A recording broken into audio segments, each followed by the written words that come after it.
Arc Raiders is amazing. Cosmetics, however, underwhelming.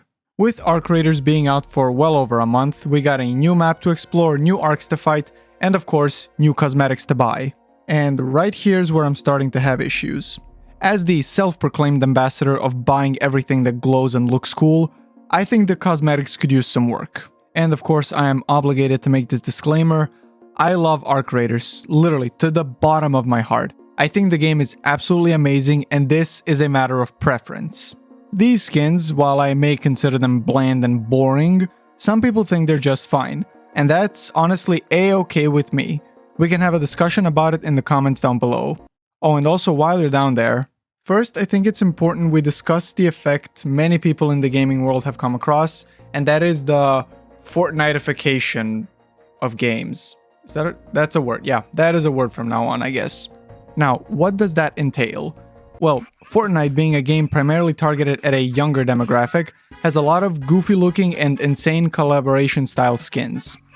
Many in the gaming industry were watching very closely and took notes from Epic Games and decided, you know what? We could definitely pull that off. And guess what? Spoiler alert, no, they could not. And that's how we ended up with stuff like this in a game such as Call of Duty.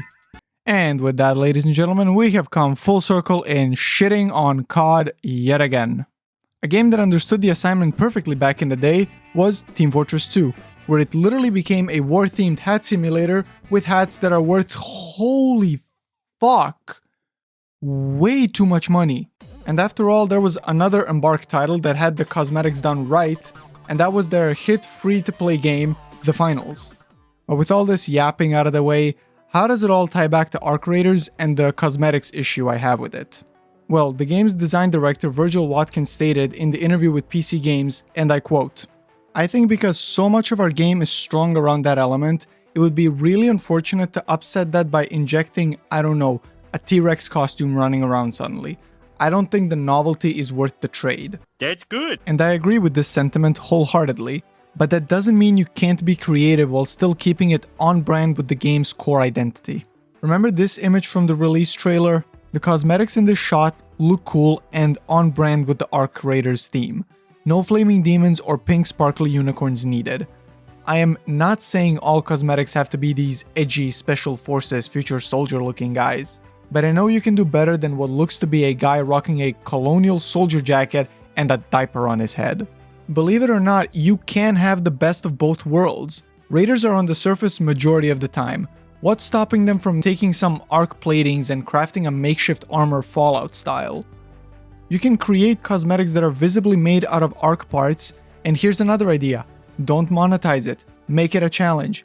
Make it so you have to earn it by crafting or killing a certain number of specific arcs for components. Maybe have a Speranza mercenary looking uniform, because I know for a fact Speranza most definitely has police down there. Or try something completely different. Have like a biome specific cosmetic like this one. I love rocking this outfit when going to Spaceport or Buried City. Not because I think it gives me an advantage, but because I feel people who go there would wear that. It helps me get immersed into the setting. The Stella Montis map, for example. I love rocking the astronaut suit. Feels on brand with the location. While on the topic of the Stella Montis map, I really liked the outfit they gave us in the event tab. It may not look the prettiest or the most badass, but it looked like something the miners and engineers would wear while making their way to Stella Montis. I don't know, so far I feel like Arc Raiders has been a hit or miss when it comes to cosmetics. And I would say it's leaning more into the miss category.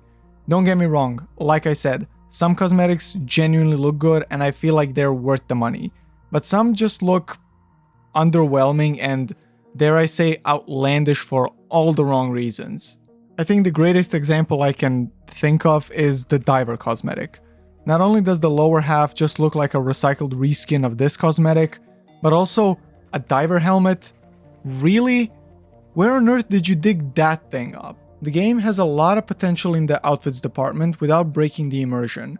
Embark Studios took the setting of a sci-fi AI apocalypse, which has nothing but potential for really cool and unique outfits. So far we've been getting thrift store, tights, whatever the fuck this is, spacesuits, and fighter pilot helmets.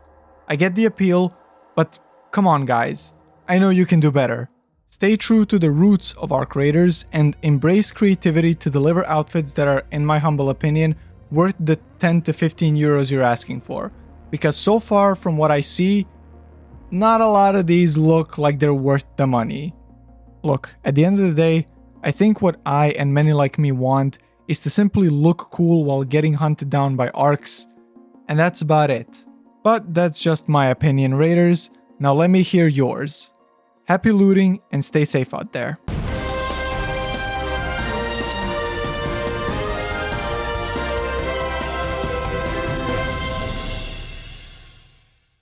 Hi, this is Editor Ozzy here.